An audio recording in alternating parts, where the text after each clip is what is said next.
Hey, what's up everybody? Welcome to the first couch video of 2025. We somehow made it intact. I am Simian Jimmy.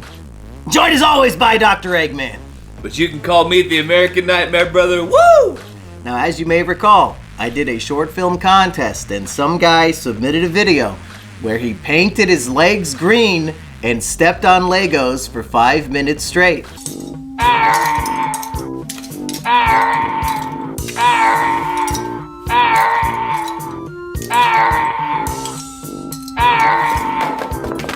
Oh no, I dropped my tray. And that is the man who is paying us today to watch and review a movie, Eggy. So shout out to Lego Foot Torture Guy. Let's hope this is only the second most painful thing you've ever had to do involving this. He did tell me that he submitted this film to Red Letter Media because they do a show about B movies that are schlocky, whatever this is going to be, and they have not reviewed it yet. He was pissed. He said, okay, if they're not going to do it, maybe Mumkey and Eggy will do it. And he was right. So here's the movie that is too good or perhaps too bad for Red Letter Media, Eggy. And let's see what we think. Well, that's right. This film, Combat Shock, American Nightmares. Now, is this in the American Nightmares series, or is this all just one single title? I have absolutely no idea, but we're about to find out. Do you think they filmed this in Vietnam? Or is this in some guy's backyard? I guess the more that I think about it, a lot of rural just looks the same anywhere in the world. Yeah. He's gonna shoot this woman?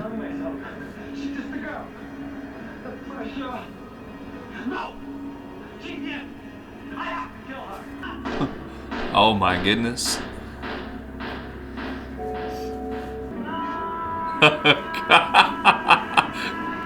That's probably the last thing you want to do. You know. So. Oh my god, so much blood and viscera on YouTube. Oh, that's gnarly. That was cool. The real nightmare is killing a beautiful Asian woman and coming home to this. Oh my god, what could have been? Listen to him. He's your son. Oh, don't hand me that. Jury's still out on that one. Whoop. Only you could have created this. Bullshit. Oh my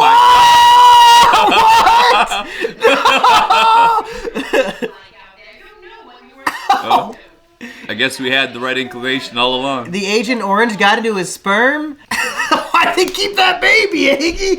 It's a demon. If I was him, I'd kill myself. If that's my wife, that's my baby, and that's my apartment, I'm going back to Vietnam. He was better off. No shit.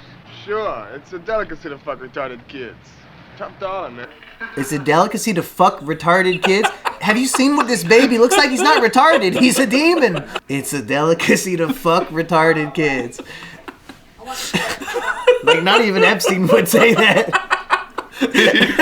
They go to Epstein's reject bin. I mean, Epstein, if you go on Epstein's flight, you can expect a non-retarded kid to be there waiting for you. Why would you want a retarded one? Matt Groening would be like, oh, that one can't even touch my feet. Sorry, if your IQ is below 70, you can't touch my feet. Well, folks, I certainly was combat shocked by the contents of this film, and especially more shocking that this is uploaded in its entirety on YouTube, which is where we watched it.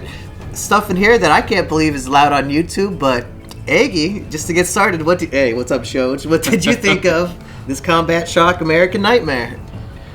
Well, listen, this film did not pull any punches or any bullets for that matter, or any explosives. Really, it was just letting you know the real, raw, gritty reality, coming back as a Vietnam veteran. All right, with all that fluff, all these Hollywood pictures, they couldn't take the reality of it. They had to have a little bit of fluff to it so that the people who actually lived through this turmoil didn't have some kind of PTSD episode in the theater. But Buddy it's G. truly it is a look at human misery as portrayed by a day in the life of a Vietnam vet, and just every pit of despair that humans can find themselves in finds its way into this film, whether it's drug addiction or PTSD from war, or really anything with the Vietnam War in general is just like the bottom depths of humanity and all the horrible shit that everything about it. And strangely enough, despite this being the most miserable movie maybe I've ever seen, just complete filth and not one moment of joy, we had huge grins on our faces, and we're laughing throughout it, and there's a lot of reasons why, and I wonder how much was intentional. Was this meant to be just straight up gritty, despair, horrible experience, or did the filmmaker, Buddy G, expect us to be so mirthful as we watch this? They have guns. Why is it a foot race? I was gonna say, I mean, obviously you always want to have the most stable and clearest shot you can have, but I mean that's pretty close. That's like You're 10 feet behind him. You could probably bayonet him from there. Yeah. Oh, it's over. They're gonna beat him with the back of the gun. My wife was in that village! Well, I think that it seemed campy as I was coming into it with a campy ideal, and the production, I think maybe just the era that it's in, the fact that it was filmed in the 80s, probably wasn't a huge budget, but it was well for what it was, so maybe it was a larger budget than I'm thinking. And it's being set, I think, in the early 70s, it seems like. Everything seemed like it was very fitting, but I was still looking at it through a bit of a campy lens, taking some dark humor from it. Up until I think probably there's a monologue towards the end of it where he's kind of really just laying it bare, and I was really just locked in at that point, taking it more seriously, and then it gets quite shocking from there on. So I guess it's hard to say. I mean, I think the character was just relatable as a suffering loner who, he's got his family or whatever, but it's almost like he's still just mentally alone because he's not feeling this connection to his family anymore. They're pretty freakish. It is what it is. Not a lot of love in that household. Yeah, we've got Dan Avidan from Game Grumps as the main character, and he's got this wife who I thought was a little bit plump for complaining that she's been starving for days, but I guess she's pregnant, so maybe that makes it even out. But their baby! This is the star of the movie. This is why I'm giving this probably a 5-star review on Letterboxd. This fucking baby that they have. And they very rarely show us what it looks like. It's kind of like the shark from Jaws. They know if we show it too much, it's going to ruin the mystique and the prestige of when we do see it. Did she breastfeed that thing? That's got to be a puppet, right? That's crazy. The landlord's going to come in, see the alien, and have a heart attack and just die? Free rent forever? Fucking eyes popping out. It looks like wet clay. My demon baby. How was the demon baby? If you go to mydemonbaby.com, you'll be shocked at what the link takes you to. Where's my phone? I gotta start. But I don't know, maybe when he was in Vietnam, maybe some Agent Orange affected the DNA of his cum.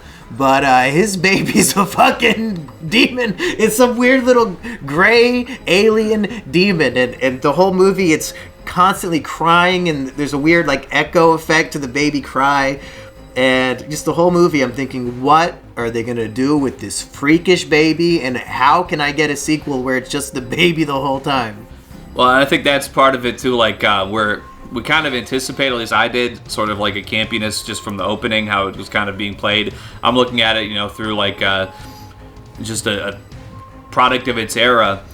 And when the baby's cries first come out, I'm like, oh, he must have some Chinese nanobots or something in him. I'm thinking jokingly because it's probably just something that was part of the recording or whatever that they just didn't bother. A poor sound effect. Yeah. And then, when they reveal that this is actually E.T., I'm like, oh my goodness, more accurate than I knew. And the guy, he can't find a job. Of course, he's a Vietnam vet. He was captured and tortured, evidently, by the Viet Cong, and then spent another 2 or 3 years in some sort of coma or in the hospital. So he's just lost himself completely. He says, the real me died in Vietnam, and now he's just an empty shell of a man. And is there a group of people in American history, other than maybe the slaves, Eggy, who had a rawer deal than people who were forced through the draft to be a soldier for the American Army in Vietnam and go over and literally murder innocent people, villages of innocent people, like My Lai Massacre and all that? That's part of the plot of this movie. Is his troop is ordered just to massacre people to scare the Vietnamese army. and it's eventually revealed that he not only at first we think he just ran away and abandoned the troop, but no, evidently he took matters into his own hands and killed everybody, including the American soldiers, because of how bloody and horrible the carnage was against innocents. So is there a group of people, Eggy, that you feel worse for? Because they had to put up with that shit against their will, forced to go fight, kill innocent people, and then come back, and we all hated them. The American public hated the Vietnam vets and treated them like shit because of the stuff they did. I mean, it's a pretty fucking raw deal. What are you supposed to do if you're in this guy's situation? I would like to say like a tongue-in-cheek answer like gamers, which is that's about 10% better You gonna deal play than Pong? Like, what games did they even have? Oh, you're thinking of a group. Like, yeah. So they we have some gamer veterans out there that fought in Blood Gulch or whatever that I hear, it comes close, but in all honesty... You fought in the Zoe Quinn Wars back in the day? Yeah. Mm-hmm. I'm a veteran of Gamergate. So, yeah, but, I'm going to keep it very honest. Vietnam veterans did have a slightly worse, so we're got to say who got it the worst, I think, because... it was, I wasn't there. I don't know. I couldn't tell you that they could have done it any better, but, I probably wouldn't have, thrown piss on them or whatever, and, but, yeah, they got pretty fucked over. Yeah, and this movie is just highlighting, the worst possible experience one of these people could have. He's walking along the train tracks for hours to go to the career employment office, and they say, oh, nothing we can do for you. You have no skills. All you can do is shoot Vietnamese people. Sorry, nothing in New York City for somebody with that skill set. And then he also owes money to the gay mafia, Eggy. So strangely dressed characters on the streets of New York back then. Those are the gayest robbers I've ever seen in my entire life. What's up with those gloves? How much money does he owe to the gay mafia? He can't even pay his rent. What did he get money for, and what did he spend it on? Yeah, wearing dog collars, Japanese headbands, and a lot of metal chains. And this was before the punk era. This wasn't the 80s with all that metal rock and roll and stuff, so this was definitely some people living their lives the New York way. And they weren't afraid to take it by any means. They were also facilitating some drug trafficking, it seemed like. That was kind of a part of it. There was a heroin subplot. We have a guy who resembles Best Ever Food Review Show in a much worse alternate reality. We can call him Green Headband Guy. Green Headband Guy, yeah. Or a heroin enjoyer, maybe. Yeah,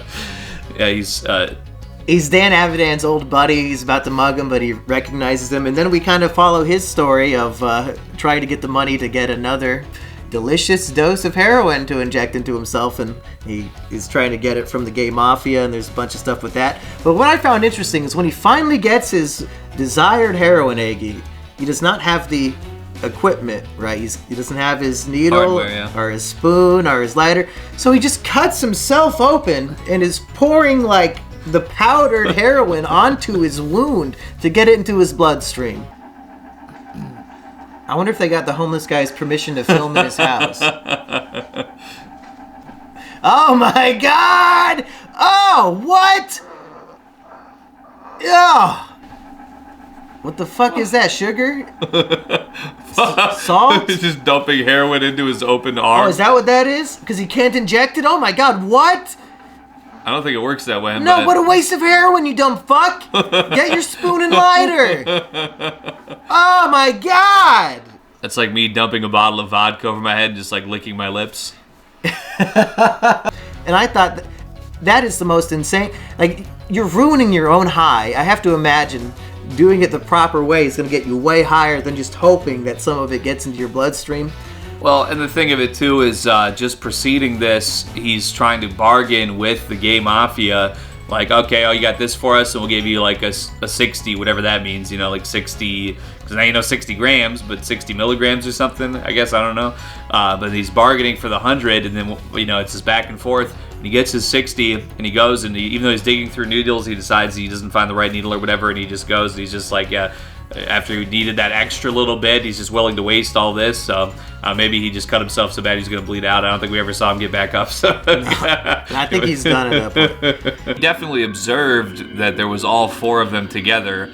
he could have just maybe put the gun around his back and still ran just as easily. But that's Oh just my me. god! Whoa, that's some good effects, ripping people in half. How the fuck they do that? How'd they do that in 1984 on $10,000 budget? Ran into some actual Viet Cong on set and just let it go. Found a guy who's just legs and a guy who's just a torso. They had amazing gore effects when he's having his American nightmares about his past in Vietnam. There's like people ripped in half.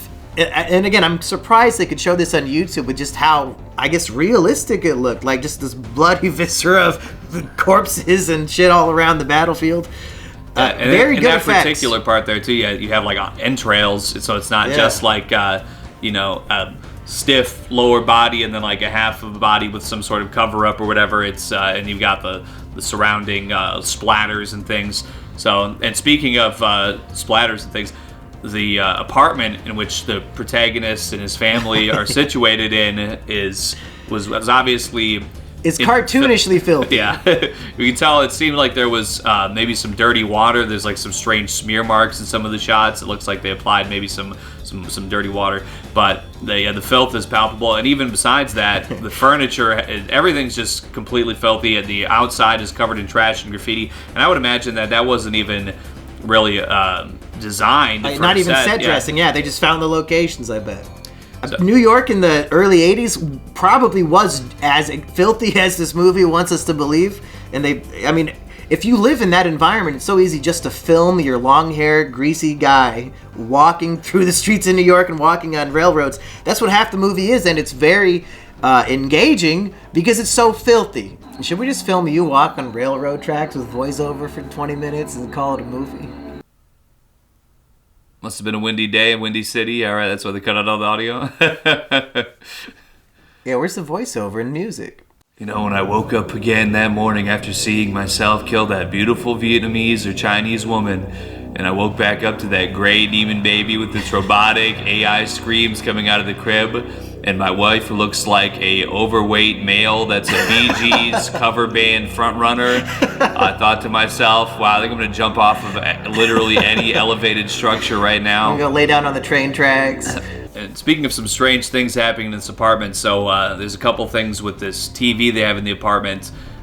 There's a scene where the wife is sort of sitting there, sort of just in a daze, and she is watching static, and it sounds like it's playing the Brady Bunch, but then it sounds like there's sex occurring at the same time. It's the Brady Bunch dialogue, like Marsha, Marsha, Marsha, but it's very sexualized, so he's like moaning it. Yeah, like fast tempo and like heavy breathing. So we have to imagine at 2 p.m. on a weekday, they're playing Brady Bunch porn parodies on one of the 3 television channels available, and this lady is listening to it because the TV's nothing but static. Watching Brady Bunch porno with her demon baby in the room. Is this fucking Brady Bunch sex tape? Yeah, Brady Bunch porno. That's on one of the 3 channels. There's no way they had porn channels back then, right? Well, she's got the bunny ears, so I guess maybe she's picking it up from somebody's private broadcast. Isn't this 2 p.m.? I'm out looking for a job. You at home watching the Brady Bunch porn? I'm gonna kill you both. With our demon baby? Watching porno with the demon baby in the room? The TV also plays another part. It gives us the reveal. The TV starts talking to him, still static, and it's only just the noise, revealing that, yes, actually he had committed the atrocities against both the Vietnamese and his own fellow soldiers. And then it cuts to a projector projecting onto he's also Ricky G. You can call him a Dan Avidan. Dan Avidan, his face, and so you could see in his pupils, you could see like the projector light changing, so we thought maybe it was like a green screen or something. But it's being projected into his eyes. So really that TV, it's more than just a porn machine. It really helps set up the climax of the film there by giving us this information. Yeah, the movie has a lot of really inspirational ideas for low-budget filmmaking. Like there's really intense editing at one point when he's kind of realizing how fucked he is, and I'll throw in a clip of that.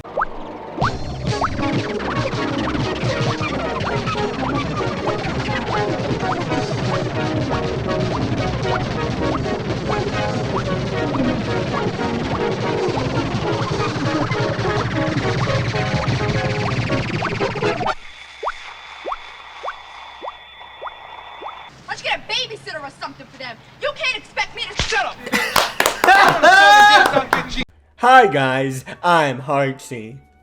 And today, Jimmy has asked me once again to review something for his channel. The 1984 indie film Combat Shock. This movie is about a veteran of the Vietnam War and his struggles trying to provide for his family while dealing with severe PTSD and trauma. He lives in the cleanest apartment in New York with his wife and his very, very ugly son. Listen to him. He's your son. Oh, don't hand me that. Jury's still out on that one. Only you could have created this. Bullshit. Ew! What the fuck is that? Listen to him. He's your son. Oh, don't hand me that. Jury's still out on that one. Only you What could have the- created this. Bullshit. What the hell is that? Man, this movie is depressing. It cuts back and forth between his time in Vietnam, where he was kidnapped and held prisoner, in the present, where he lives in a shitty apartment with his baby son and pregnant wife. He has no money, no food, and is recently out of a job, all while owning money to the mob, a situation many of us, I'm sure, can relate to. Now you probably know this about me. I'm a zoomer, and I'm as zoomer as it gets. And in typical zoomer fashion, I was watching this movie at 2 times speed while also playing video games on the other screen. But at some point I stopped doing that. I dropped the game and I started watching the movie on, get this, normal speed. There's just something about this low budget indie film from 40 years ago that drew me in. It's just so dark and grimy. Like, every shot of this movie is absolutely filthy and dungy. This movie is kind of gross to look at, and I believe that's by design. Unless it's not by design and these filmmakers just failed horribly. But I'm gonna assume that's not the case. Our main character, Frankie, is kind of interesting. Throughout the movie, you keep getting scraps and details about what happened in Vietnam during flashbacks, culminating in the end, where during a PTS-driven bout of psychosis, it's revealed that our main character went rogue during an invasion, shot and killed all of his own men, and then shot and killed an unarmed girl before he was captured by the Vietnamese. Now that's definitely a cool plot twist on its own, but what's really interesting is how he rationalizes killing those men. In his mind, by killing those men, he was actually saving them from a lifetime of trauma, saving them from a lifetime of pain. In his mind, killing someone is the same thing as saving them. You probably see where this is going. After shooting and killing the mob guys that he owes money to,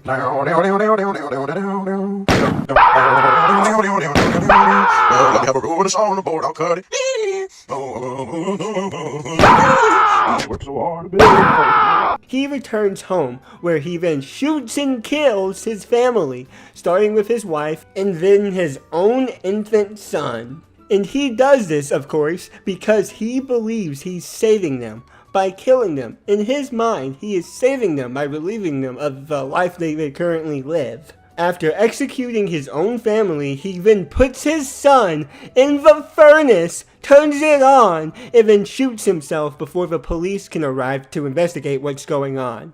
And that's how the movie ends. So safe to say this ending left me a little shocked. This movie is a very interesting character study about a severely mentally ill veteran, and everyone knows how much I love dark character studies. I give this movie 4.5 ugly mutant babies out of 5. Wow, great opinions, Hartsy. I'm glad we keep including you. Relating to something we just watched, the movie Very Bad Things, and how it was derided by critics at that time is just...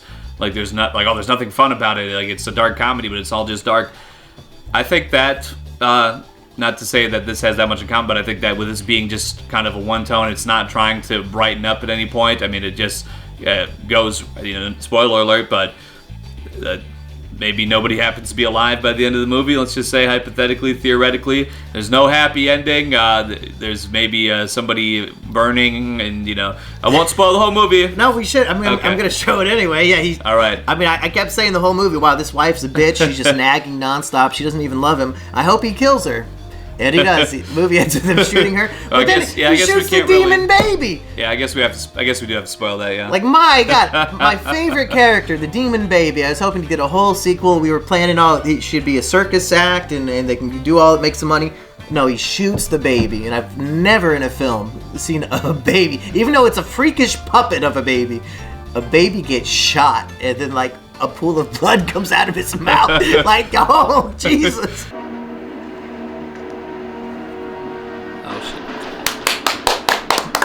I gotta give it 5 stars on Letterboxd now. I made a promise. Ah! Jesus, how much did they put in her fucking mouth? Oh my god. Don't kill the baby. He's a good guy. Take him with you. That's the meal ticket. No, it's E.T. He's gotta go. No! Oh, wait. Oh. Oh my god! Jesus! Oh! Is that why they made it look freakish? Because a baby gets shot in the movie and they couldn't have it look like a real baby? Like, what the fuck? I've never seen a baby get shot, Eggy. That's awesome. That's so awesome. It had blood coming out of his mouth. No, he's not gonna eat this baby because he's so hungry. I don't know. That looks kind of like an oven. No. What's the point? He's already dead. When I said meal ticket, this isn't what I meant, Frankie. I said he's E.T. You can put him in the circus. No. Didn't even put him on a pan. Like, that's gonna drip all over the bottom of your oven. Well, I don't think you can scream as a bullet goes through your head. I seen Ronnie McNutt. It's not how it went down. Well, happy ending for all, I guess. I gotta say, it's gnarly as fuck. I said, and it's just prior to this, he's approaching the baby with the gun. I say, no, that's your meal ticket. So he shoots the baby, and it's covered in blood. It's dripping puddles of blood on the floor. He's just walking around, and then he puts the baby in the oven and cranks it up to 500 degrees. It's smoking. There's blood pouring out of the oven. It's so hot that the blood starts spilling out I said, somehow. no, Dan, no, it's not. That's not what I meant by meal ticket. I know you haven't eaten in 3 days, but, I mean, it's got to be, there's not a lot of meat on those bones yet, and it's all alien meat anyway. Yeah, and then poor Dan shoots himself in the head to end the movie. Tragedy. If he would have ran off with the baby and left behind he kills all the gay mafia, he kills his wife, just him and the baby, would have been a happy ending for me, but I guess there is no happy ending for Vietnam War vets with PTSD. I'll just say, my understanding, there's a lot of veterans who sit on the streets with their dog, and people say, oh, well, that dog's got to eat. When they saw that alien, they'd probably be like, holy shit, we're getting invaded. We got to, they'd start bowing down to it. Yes, we'll take you to our master. I mean, he really had options here, but I suppose after you've just killed, like, several people in one day, and also you have PTSD, you were a prisoner of war, you were kept in a medically induced... they said he was in the hospital for 3 years, but he's only shown, like, in the bed on the... So, like, what are they feeding him, or what are they doing to him? And they were for giving 3 him years? morphine a lot, so maybe that contributes to why all these guys have some sort of heroin addiction, is that they got, a bunch of morphine in the war. But, Eggy, do you have any final thoughts on Combat Shock? There was combat by the plenty. I was shocked. They were in America, and it was a nightmare situation, but at the same time, so folks, accurate title. It was so real, and that's probably my favorite thing to say about it, because we could look at a man shooting his alien baby and putting it in the oven. Okay, it seems very fantastical, but I mean, there was a guy, and I know he's not very popular these days, R.A. Thorburn, I think, R.A. the Rugged Man, the rapper. About 20 years ago or so, he had a rap song that was a viral sensation where he talks about how his father had Agent Orange, and it made he had disabled, crippled siblings, and he was mentally unwell. Got a little unpopular because he had like some internet debates or something in later years, but JonTron style. Yeah, well, he was more like that. That was debating JonTron, so maybe unpopular in certain circles. But at the end of the day, this is the reality of it. I have had non-veterans in my family who suffered greatly after what they went through, the young age in the draft, and the very negative public reception, the fact that it's considered a lost war, like it broke our winning streak. I'm just saying, it is what it is. And the economic turmoil, now I believe this was in the 70s, but in the early 80s they had the Black Monday or whatever it was. So, and this is compounded by the fact that it's New York in this time period, the highest rate of violent crime, the highest rate of drug problems and stuff that I think the city had. So everything considered, just how real they keep it and how it's got a darkness to it that I could appreciate. I think that I would recommend viewing the film. If you feel like you got something in you that's a little bit of a dark streak, maybe a little bit of a hurt streak, and you could, take a film that gives it to you raw, I'd say you should watch it. Get some catharsis from the film instead of shooting your own demon baby in the stomach. I think Red Letter Media is missing out. I don't know why they haven't watched this one yet. Compared to the shit they usually watch on Best of the Worst, this feels like a real movie, so maybe that's why they don't want it. But I can just imagine Rich Evans laughing at that demon baby, and I need that in my life because, I mean, Demon Baby, that's an S-tier character in my mind already, up there with Rich Evans, so I need that collab to hit. But as for us, hey, I'm glad we got to watch this instead. Like I was saying, best movie I've watched on this couch for these videos, certainly. And I can see myself even watching this again in the editing bay or just for fun. I mean, this is a real film. This is it's on YouTube for free, folks. You should go check this one out, even though we spoiled it all. Maybe sit down with somebody who doesn't know what's about to happen so you can see their reaction to Demon Baby getting shot. But I think that's it, Eggy. So if anybody wants to pay us for our next video, it's email me, simianjimmybusiness@gmail.com. Pitch us your idea. Don't just send the money. And we'll see if we can make your dream come to life. But I mean, if you want to just send the money and ask for nothing, that's fine, though. Yeah, what's Eggy's PayPal if you want to send money for no reason? Just right there for you. Anything else today, Eggy? Well, I'm feeling like Dan Avidan. I think it might be time for a meal night talking about my own child. Peace, people. Shoj!